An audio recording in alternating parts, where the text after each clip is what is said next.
อันดับ3วันชนาโพเรืองรอง8อันดับพาลุ้นแชมป์กันวันสุดท้ายวันนี้นายพิพัฒน์รัชกิจประการรัฐมนตรีว่าการกระทรวงการท่องเที่ยวและกีฬาเป็นประธานแถลงข่าวการนับถอยหลังสู่การแข่งขันจักรยานยนต์ชิงแชมป์โลก MotoGP OR Thailand กลางปี 2022 สนามที่ 17 ของฤดูกาลที่ช้างอินเตอร์เนชั่นแนลเซอร์กิตวันที่ 30 กันยายนถึง 2 ตุลาคมพร้อมเปิดตัวถ้วยรางวัลที่มีแนวคิดการออกแบบผสมผสานความมหัศจรรย์ของปรากฏการณ์ธรรมชาติที่แสงอาทิตย์ลอดช่อง 15 ประตูของปราสาทหินพนมรุ้งที่มีชื่อเสียงโด่งดังของจังหวัดบุรีรัมย์ขณะที่นายทัชกรหัตถาชยากูลผู้ว่าราชการจังหวัดบุรีรัมย์กล่าวว่า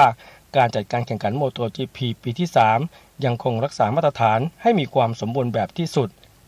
พลเอกเดชาเหมกระสีนายกสมาคมกีฬาจักรยานแห่งประเทศไทยเปิดเผยว่าจากกระแสที่กีฬาจักรยานได้รับความนิยมจากประชาชนทั่วไปอย่างกว้างขวางสมาคมกีฬาจักรยานมีความห่วงใยในความปลอดภัยของนักปั่นทุกคน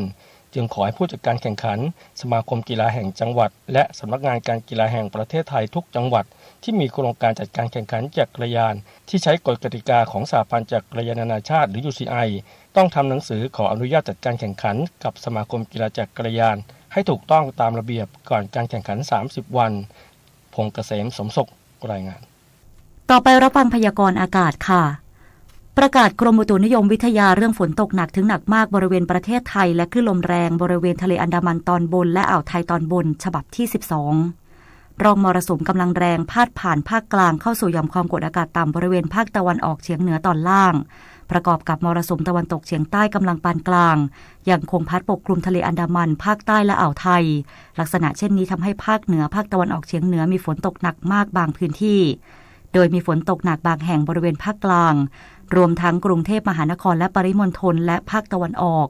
ขอให้ประชาชนในบริเวณดังกล่าวระวังอันตรายจากฝนตกหนักถึงหนักมากและฝนที่ตกสะสมซึ่งอาจทำให้เกิดน้ำท่วมฉับพลันและน้ำป่าไหลหลากโดยเฉพาะพื้นที่ลาดเชิงเขาใกล้ทางน้ำไหลผ่านและพื้นที่ลุ่ม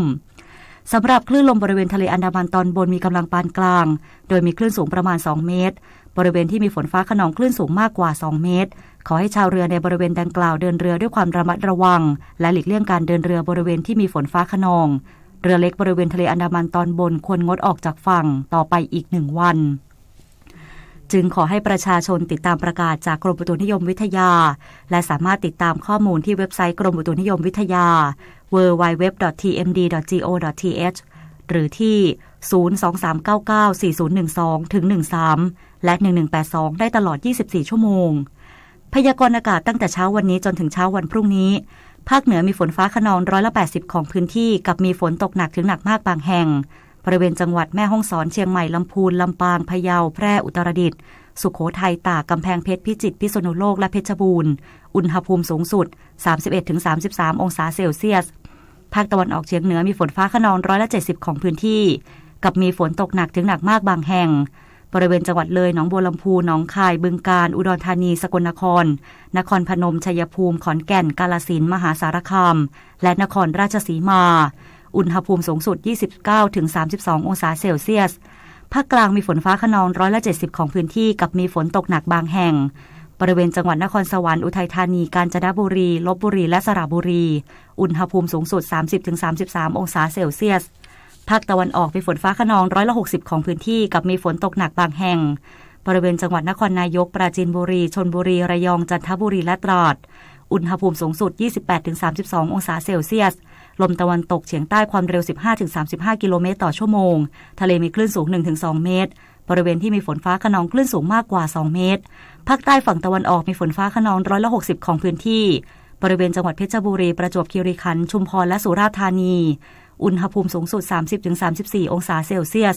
ลมตะวันตกเฉียงใต้ความเร็ว 15-35 กิโลเมตรต่อชั่วโมงทะเลมีคลื่นสูง 1-2 เมตรบริเวณที่มีฝนฟ้าคะนองคลื่นสูงมากกว่า2เมตรภาคใต้ฝั่งตะวันตกมีฝนฟ้าคะนอง160ของพื้นที่บริเวณจังหวัดระนองและพังงาอุณหภูมิสูงสุด 31-33 องศาเซลเซียสตั้งแต่จังหวัดพังงาขึ้นมาลมตะวันตกเฉียงใต้ความเร็ว 20-35 กิโลเมตรต่อชั่วโมงทะเลมีคลื่นสูงประมาณ2เมตรบริเวณที่มีฝนฟ้าคะนองคลื่นสูงมากกว่า2เมตรตั้งแต่จังหวัดภูเก็ตลงไปลมตะวันตกเฉียงใต้ความเร็ว 15-35 กิโลเมตรต่อชั่วโมงทะเลมีคลื่นสูง 1-2 เมตรบริเวณที่มีฝนฟ้าคะนองคลื่นสูงประมาณ2เมตร กรุงเทพมหานครและปริมณฑลมีฝนฟ้าคะนอง70%ของพื้นที่กับมีฝนตกหนักบางแห่งอุณหภูมิสูงสุด 31-32 องศาเซลเซียสสภาวะระดับน้ำในแม่น้ำเจ้าพระยาที่หน้ากองบัญชาการกองทัพเรือคำนวณโดยกรมอุทกศาสตร์กองทัพเรือวันนี้น้ำขึ้นเต็มที่เวลา 20:11 นาทีสูงกว่าระดับทะเลปานกลาง1เมตร87เซนติเมตรน้ำลงเต็มที่เวลา 13 นาฬิกาต่ำกว่าระดับทะเลปานกลาง8เซนติเมตรวันนี้ที่ประภาคารกาญจนาภิเษกแหลมพรหมเทพจังหวัดภูเก็ตดวงอาทิตย์ตกเวลา 18:30 นาทีกรุงเทพมหานครดวงอาทิตย์ตกเวลา 18:24 นาที1 นาทีกับกปท.จากทัศนวิสัยที่ไม่แจ่มชัดในขณะฝนตกบวกกับสภาพถนนที่เปียกลื่นการขับรถจึงจำเป็นต้องใช้ความระมัดระวังอย่างมากและไม่ควรใช้ความเร็วสูงที่สำคัญไม่ขับชิดคันหน้าจนเกินไปควรทิ้งระยะห่างจากการขับในสภาพปกติอีก 10-15 เมตรเพราะหากขับชิดเกินไปและมีการเบรกกระทันหันผู้ขับรถยนต์ที่ตามหลังจะไม่สามารถใช้เบรกได้อย่างมีประสิทธิภาพเหมือนกับการขับขี่ในสภาพปกติอีกทั้งละอองน้ำที่ดีดจากรถยนต์คันหน้ายังทำให้ผู้ขับรถยนต์ที่ตามมาด้านหลังมองเห็นทัศนวิสัยด้านนอกรถได้ไม่ชัดเจนจนอาจเกิดอุบัติเหตุขึ้นได้นอกจากนี้ต้องระมัดระวังการเบรกรถขณะฝนตกโดยต้องค่อยๆเหยียบเบรกอย่าเหยียบเบรกแรงเพราะนอกจากจะเบรกไม่อยู่ยังทำให้เสียการทรงตัวไม่สามารถบังคับพวงมาลัยได้เป็นสาเหตุของอุบัติเหตุที่ร้ายแรงครับอย่าลืมนะครับเบรกเบาๆและกะระยะเบรกจากรถยนต์คันหน้าและคันหลังให้มีระยะห่างที่ปลอดภัยด้วยครับด้วยความปรารถนาดีจากกรมประชาสัมพันธ์และกองทุนเพื่อความปลอดภัยในการใช้รถใช้ถนนกรมการขนส่งทางบกกระทรวงคมนาคมรู้รักภาษาไทยโดยความร่วมมือของสำนักงานราชบัณฑิตยสภาและกรมประชาสัมพันธ์วันนี้เสนอคำว่าท้องตอนที่2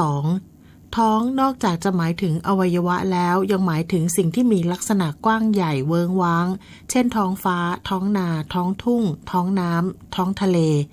ท้องฟ้าหมายถึงผืนฟ้าอันเวิ้งว้างกว้างใหญ่ไร้ขอบเขตเช่นท้องฟ้าในยามค่ำมีดวงดาวส่องประกายระยิบระยับ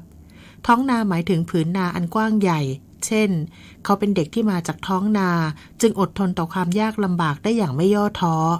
ท้องทุ่งหมายถึงสิ่งที่โล่งกว้างซึ่งเป็นทุ่งนาหรือมีต้นไม้ใบหญ้าขึ้นและมักจะใช้เป็นคำซ้อนว่าท้องทุ่งท้องนาซึ่งหมายถึงท้องนานั่นเองท้องน้ำหมายถึงผืนน้ำซึ่งมองดูกว้างขวางเวิ้งว้างเช่นลูกทะเลทุกคนรักท้องน้ำสีน้ำเงินเข้มที่กว้างไกลสุดสายตาท้องทะเลหมายถึงผืนทะเลที่กว้างใหญ่เช่นท้องทะเลของไทยเป็นแหล่งทรัพยากรอันอุดมผู้มีคำถามการใช้ภาษาไทยสอบถามได้ที่ www.orst.go.th สำหรับช่วงที่ 2ติดตามรับฟังการสัมภาษณ์นายณรงค์ปรางเจริญศิลปินศิลปธรคณบดีวิทยาลัยดุริยางคศิลป์มหาวิทยาลัยมหิดลเกี่ยวกับการแสดงเทศกาลดนตรีคลาสสิกระดับโลกของวงออร์เคสตราสัญชาติไทย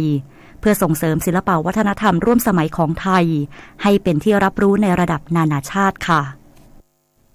การศึกษาที่ดีเป็นเครื่องมืออันสำคัญในการพัฒนาความรู้ความคิดความประพฤติและคุณภาพของบุคคลสังคมและบ้านเมืองใดจัดการศึกษาให้แก่พลเมือง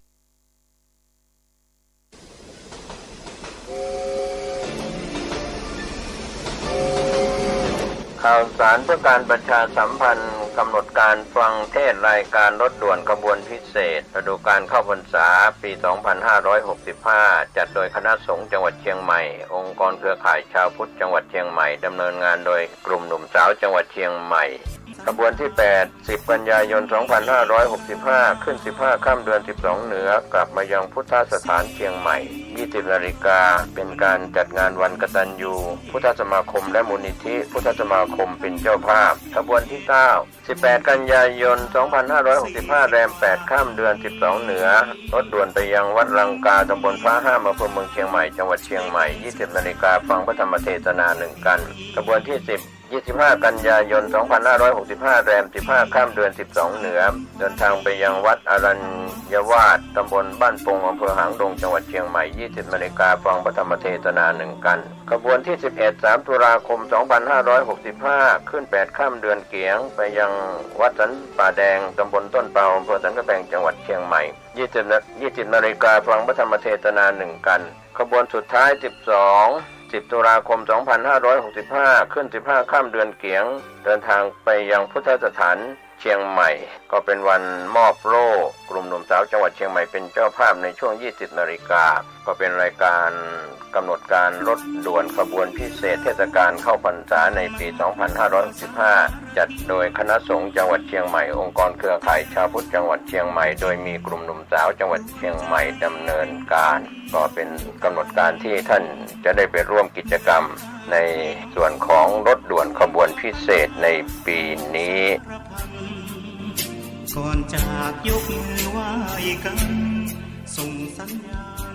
พบกันอีกครั้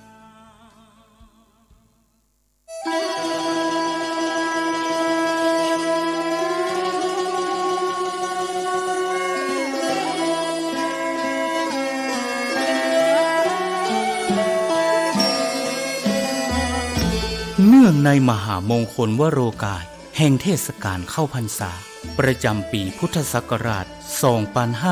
2565 อันเป็นปีมหาปีติยินดียิ่งของมหาชนชาวล้านนาและชาวไทยผู้มีจิตเลื่อมใสเปี่ยมล้นด้วยพลวะศรัทธาในบวรพระพุทธศาสนา